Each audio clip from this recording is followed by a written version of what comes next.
Selamat pagi Bapak dosen dan teman-temanku sekalian. Puji syukur kita panjatkan kepada Tuhan Yang Maha Esa karena atas penyelenggaranya kita dalam keadaan sehat walafiat. Pada kesempatan ini saya Nasario Avelina Juma dan teman saya Femiliano Vitarinanda. Sebelumnya saya minta maaf Bapak dosen. Pada kesempatan ini juga teman saya tidak bisa sempat hadir karena keadaan yang kurang sehat. Baik, saya akan mempresentasikan hasil diskusi kelompok kami.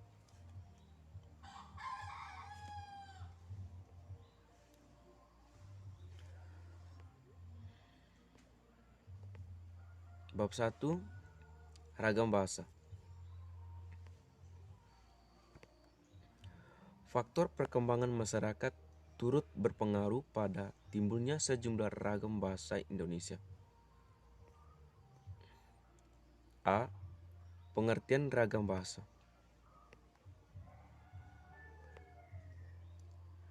Ragam bahasa ialah variasi bahasa menurut pemakaian yang berbeda-beda, menurut topik yang dibicarakan, menurut hubungan pembicara, kawan bicara, orang yang dibicarakan, serta menurut medium pembicara.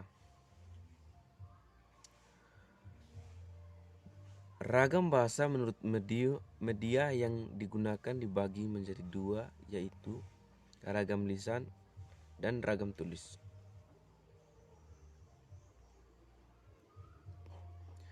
Ragam bahasa menurut media yang digunakan. A. Ragam lisan. Pengertian ragam lisan.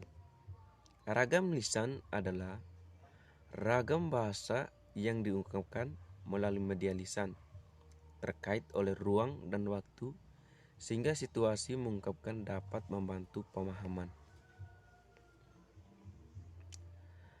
Kekurangan dari bahasa lisan. 1. Dapat dipengaruhi oleh waktu dan kondisi sulit untuk orang dipahami apa yang dibicarakan. 2. Dasar hukumannya lemah, apalagi yang dibicarakan adalah orang yang kurang dipercaya. Bukan pakar tema pembicara atau gagal menyampaikan disebabkan ketidakmantap nada, salah pemilih kata, bahasa juga tidak meyakinkan atau lainnya. Ciri-ciri ragam lisan. 1. Memerlukan orang kedua atau tema bicara. 2. Tergantung situasi, kondisi, ruangan, dan waktu. 3. Tidak harus memperhatikan unsur gramatikal, hanya perlu intonasi serta bahasa bicara. 4. Berlangsung cepat. 5. Sering dapat berlangsung tanpa alat bantu. 6. Kesalahan dapat langsung dikoreksi. 7. Dapat dibantu dengan gerak tubuh dan mimik wajah serta intonasi.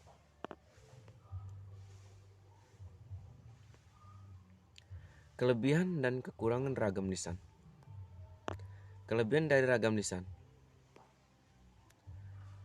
1.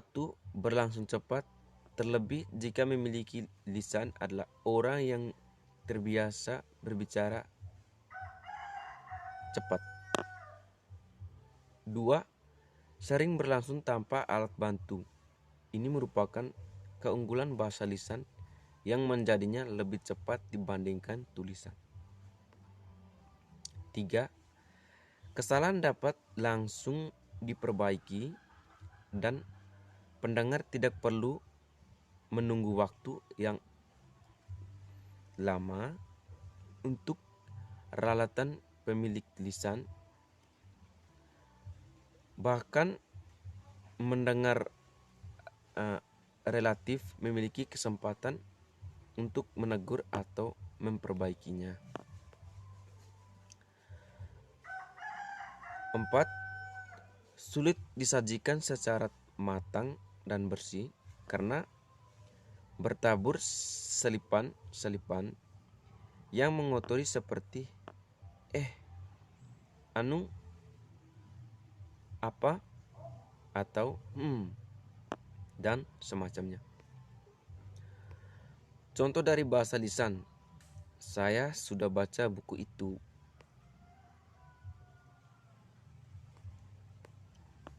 B. Ragam tulis. Pengertian ragam tulis. Ragam tulis adalah ragam bahasa yang berkaitan dengan ejaan, tata bahasa, dan kosakata. Kelengkapan tata bahasa seperti bentuk kata ataupun susunan kalimat, ketepatan kalimat kata, ketepatan pilihan kata, dan kebenaran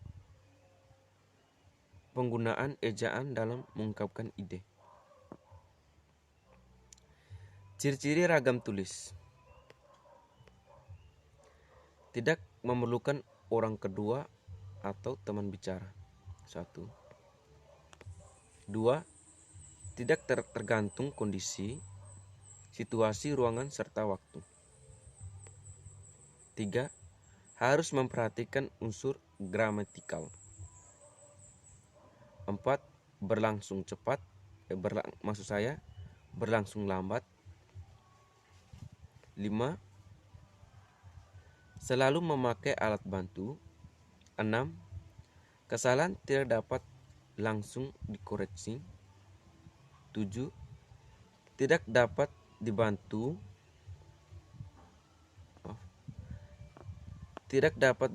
dengan gerak tubuh dan mimik. Muka hanya terbantu dengan tanda baca.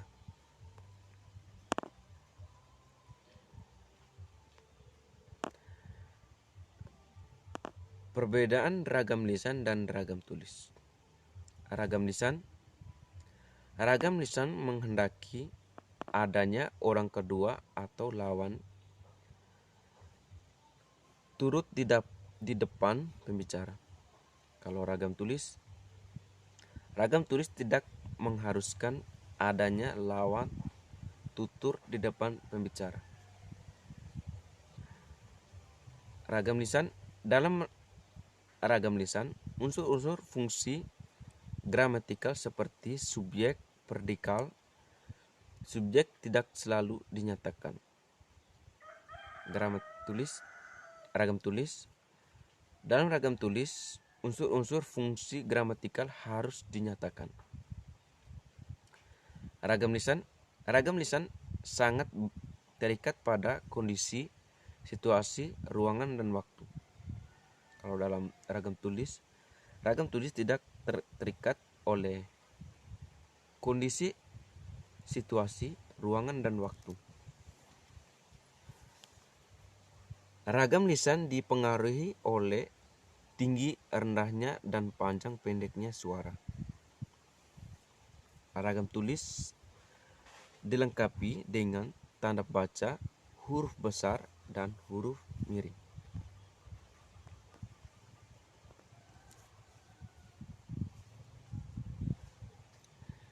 Hal yang menandai ragam lisan dan ragam tulis.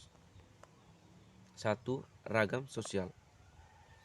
Ragam sosial adalah ragam bahasa yang dibagi yang sebagian norma dan kaidahnya didasarkan atas kesepakatan bersama dalam lingkungan sosial yang lebih kecil dalam masyarakat. 2. Ragam fungsional. Ragam fungsional adalah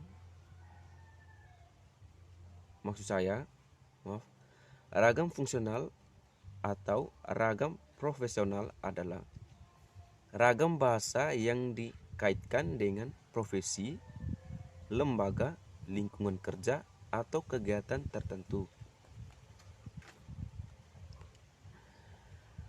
Ragam bahasa dibagi menjadi 2, yaitu ragam bahasa tulis, ragam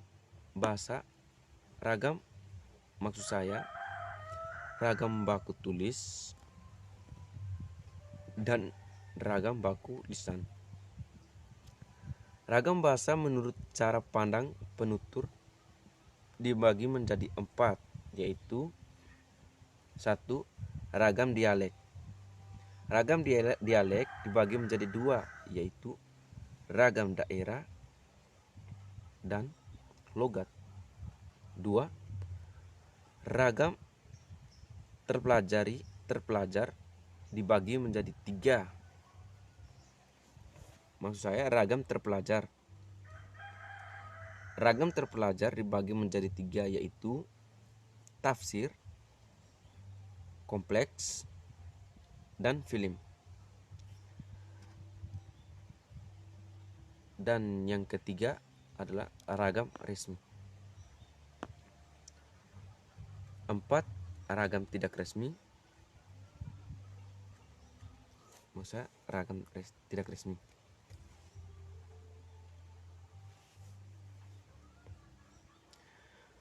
Perbedaan ragam resmi dan ragam tidak resmi. Ragam resmi dan ragam tidak resmi berkaitan dengan sikap penutur terhadap lawan bicara. Ragam resmi atau ragam tidak resmi disebabkan oleh bentuk pilihan kata dan susunan kalimat.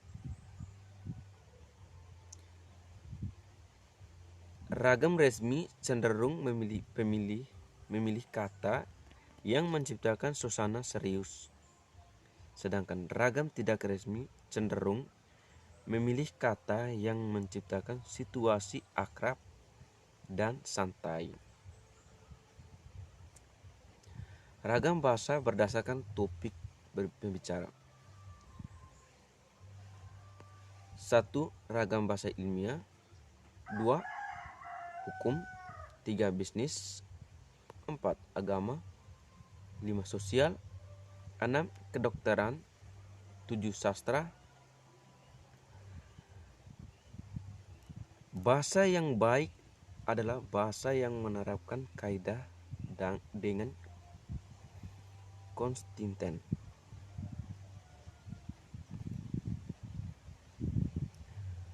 Bahasa yang baik adalah bahasa yang mempunyai nilai rasa yang tepat dan sesuai dengan situasi pemakainya.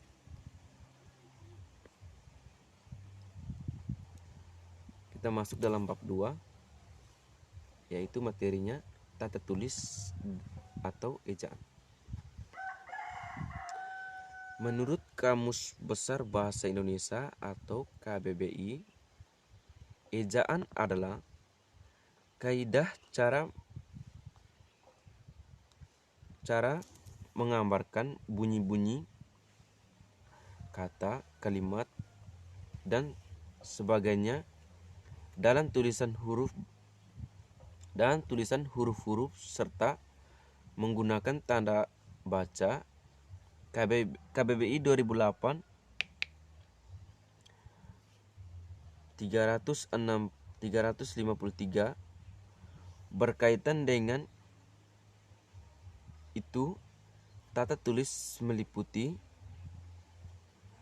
pemakaian huruf, penulisan kata termasuk penulisan kata atau istilah serapan, pemakaian tanda baca.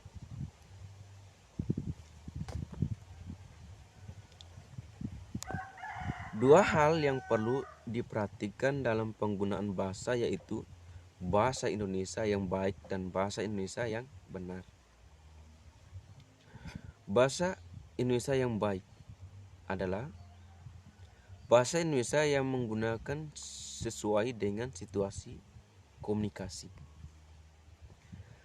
Kalau bahasa Indonesia yang benar adalah bahasa Indonesia yang menggunakan penggunaannya sesuai dengan kaidah bahasa Indonesia. Setiap bahasa pasti memiliki perangkat sistem berupa kaidah adalah rumusan asas yang menjadi hukum atau aturan yang sudah pasti. Dalam bahasa Indonesia, kaidah bahasa meliputi tata tulis atau ejaan. 2, itu yang pertama tadi ya. 2, tata bentuk dan pilihan kata. 3, tata kalimat. Dan 4, tata paragraf. Ejaan yang berlaku pada zaman Belanda itu bernama ejaan Van Ophuijsen yang berlaku sejak tahun 2000. Maksud saya sejak tahun 1901. Selanjutnya, setelah Indonesia merdeka, disusun ejaan baru yang merupakan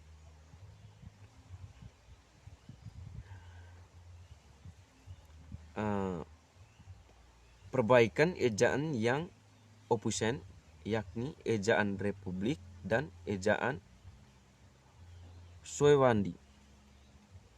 Ejaan ini mulai berlaku pada tahun 1947 setelah lebih dari 2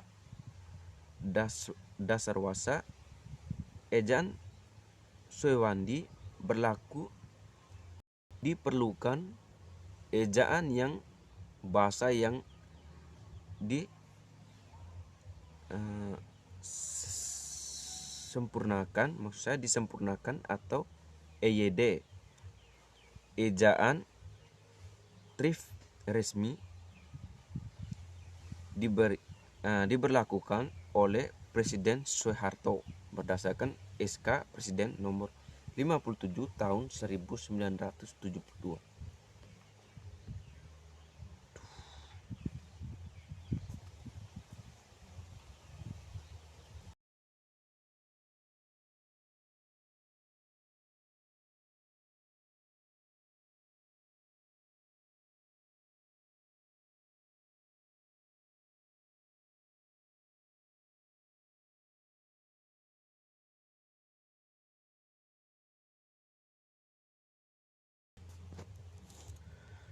Setiap bahasa pasti memiliki perangkat sistem berupa kaidah-kaidah adalah rumusan asas yang menjadi hukum atau aturan yang sudah pasti. Dalam bahasa Indonesia, kaidah bahasa meliputi 1, tata tulis atau ejaan. 2, tata bentuk dan pilihan kata. 3, kalimat.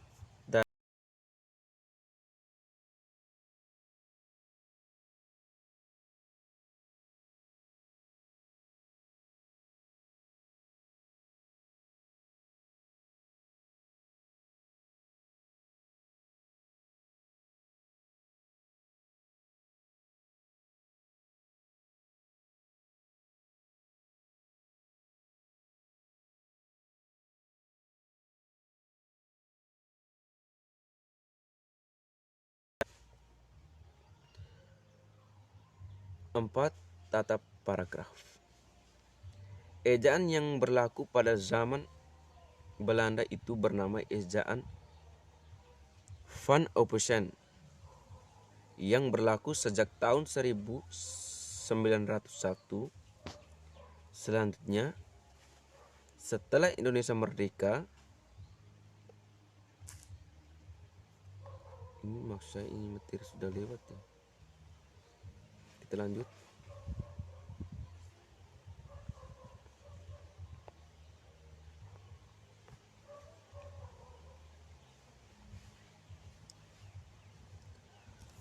Ophuijsen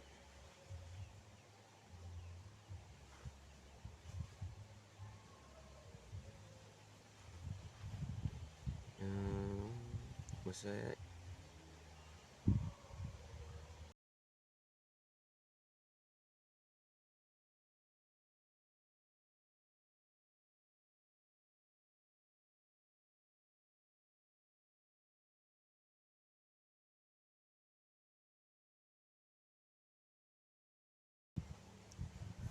A. Pemakaian huruf. Dalam buku pedoman umum ejaan bahasa Indonesia yang disempurnakan telah diatur menggunakan huruf, baik huruf biasa, huruf kapital maupun huruf miring. Di samping itu diatur pula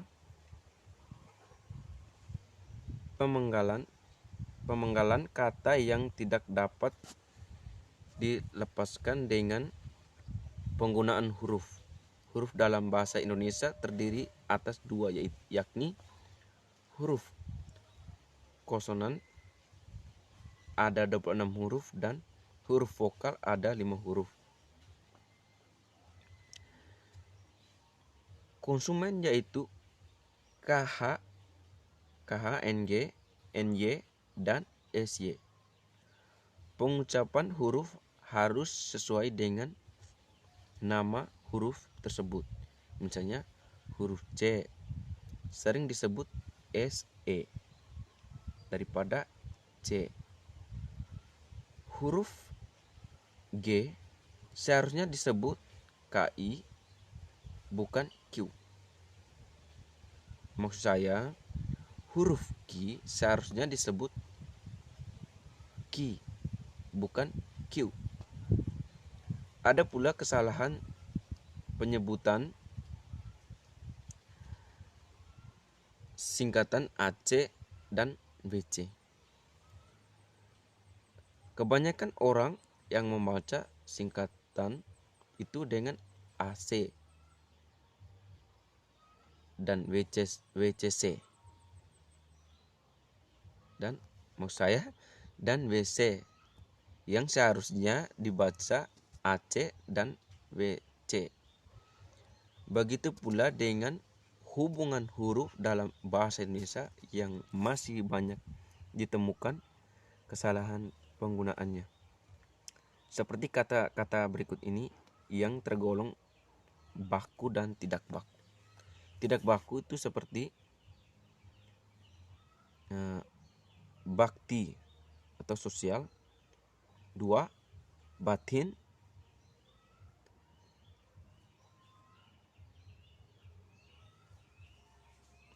Saya ulangi.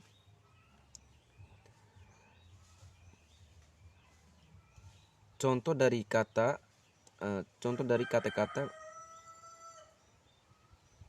yang tidak baku dan baku. Tidak baku seperti bakti atau sosial, kata bakunya bakti. Tidak baku batin, kata bakunya batin. Tidak baku dharma, kata bakunya dharma.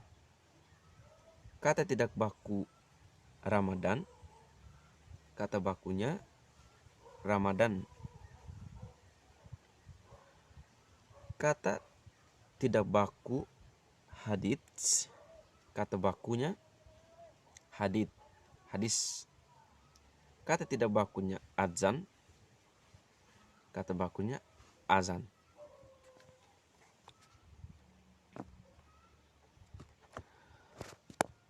Pemakaian huruf B, pemakaian huruf kapital. 1. Dipakai sebagai huruf pertama pada awal kalimat. Contoh, dia seorang pekerja keras. Para perwira di markas besar Kepolisian Republik Indonesia itu kebanyakan tamatan perguruan tinggi ilmu kepolisian. 2. Dipakai sebagai huruf pertama nama gelar, kehormatan, keturunan, dan keagamaan yang diikuti nama orang. Contoh, Sultan Hasanuddin, Nabi Yusuf, dan Haji Agus Salim. 3. Dipakai sebagai huruf pertama unsur nama, jabatan, dan pangkat yang diikuti nama orang atau yang dipakai sebagai pengganti nama orang tertentu. Nama instansi atau nama tempat. Contohnya, Wakil Presiden Muhammad Hatta. 2. Profesor Dr. Randus Muhammad Yamin SH. 3. Gubernur Papua Barat. 4. Perdana Menteri Nehru. 4. Dipakai sebagai huruf pertama unsur-unsur nama orang. Contoh, Dewi Setika. 2. C. Simanjuntak. 3. Sultan Takdir Hafiz Jahbana. 4. Samratulangi. 5. Dipakai sebagai huruf pertama nama geografi. Contohnya, Asia Tenggara. 1. Asia Tenggara. 2. Banda Aceh. 3. Bukit Barisan. 4. Bukit Tinggi. 5. Gunung Semeru. Gunung Sameru. 7. Gunung Sitoji. 8. Jalan Daksinapati. 9. Selat Lombok. Selat Lombok. 6. Dipakai sebagai huruf pertama semua unsur nama para negara, lembaga pemerintahan dan ketatanegaraan, serta nama dokumen resmi kecuali kata seperti kata dan. Contoh Republik Indonesia, Dewan Perwakilan Rakyat, Kementerian Pendidikan dan Kebudayaan. 7. Pemakaian sebagai huruf pertama setiap unsur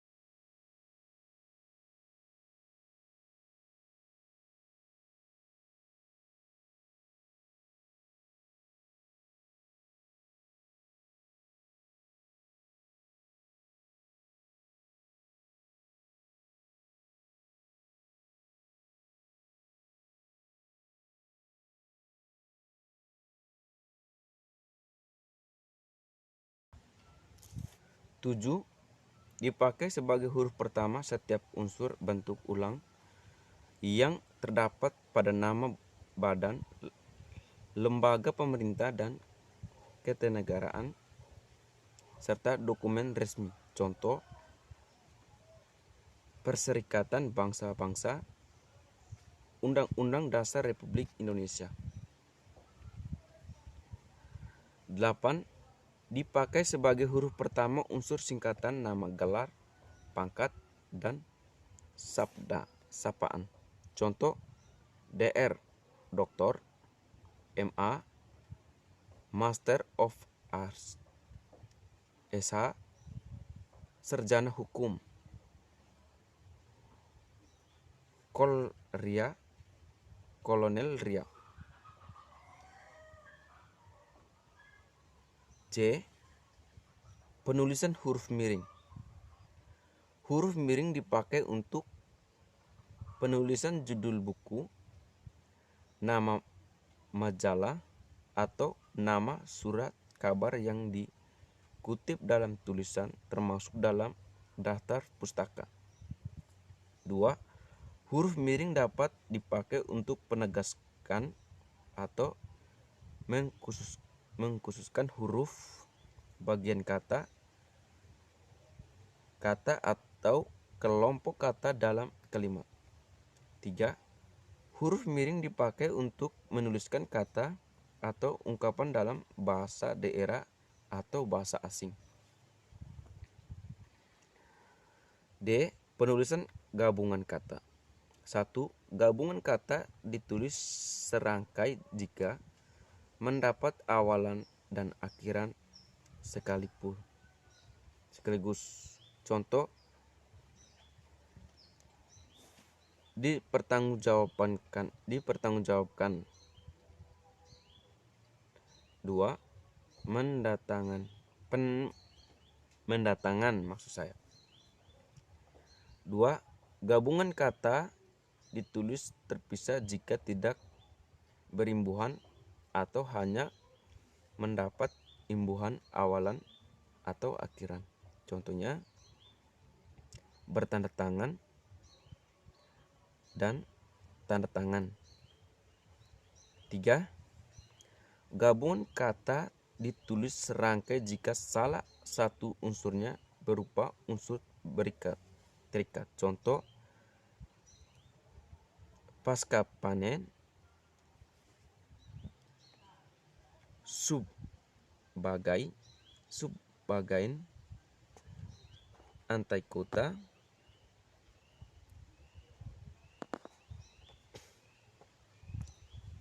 terakhir ini lanjut ya. 3.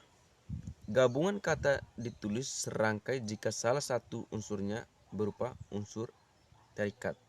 Contoh, pasca panen. Maaf ya, ini materi sudah lewat. Maksudnya kita lanjut. Sebagai antar kota, penulisan bentuk ulang atau menggunakan plus. Partikel per ditulis terpisah jika berarti mulai per 1 April per 1 Januari. Tiap per kota per hari. Demi tamu itu masuk atau persatu. Bandingkan 1 35 per 6 2 3 per 4 perbagi. 5. Partikel pun. Partikel pun yang berarti juga ditulis terpisah. 1. Dekan kami pun tidak diundang. 2. Komputer pun saya belum punya. 3. Apapun yang terjadi saya tidak peduli. Bandingkan dengan pun yang diserangkai bagian dari kata sambung. 1. Kalaupun. 2. Biarpun. 3. Sekalipun. 3. Meskipun. 4 meskipun. 5. Kendatipun. 7. Bagaimanapun. 8. Walaupun. Dan seterusnya. Dan lain. Penulisan di sebagai kata depan preposisi. 1. Di, dari, ke, kantor. 2. Dari, di, ke, belakang. 3. Di, ke, dari Jakarta. 4. Di, dari, ke, mana. 7. Penulisan di sebagian awal sebagai awalan. 1. Dibuka, membuka. 2. Ditulis, menulis. 3. Diralat atau meralat. Meralat. 4. Dibaca, membaca. Dikemas, mengemas.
Terima kasih.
Demikian beberapa hal yang bisa saya sampaikan pada kesempatan hari ini.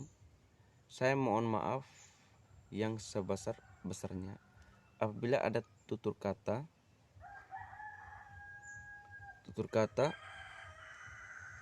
ataupun tindakan yang kurang berkenan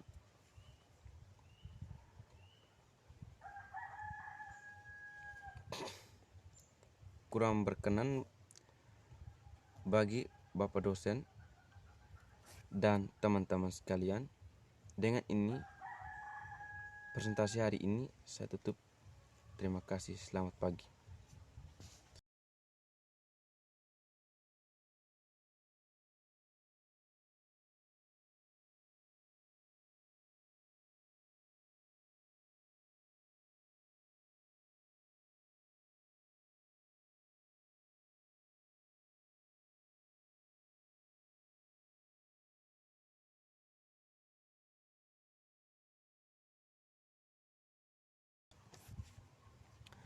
Demikian beberapa hal yang bisa saya sampaikan pada kesempatan hari ini. Saya mohon maaf yang sebesar-besarnya apabila ada tutur kata maupun tindakan yang kurang berkenan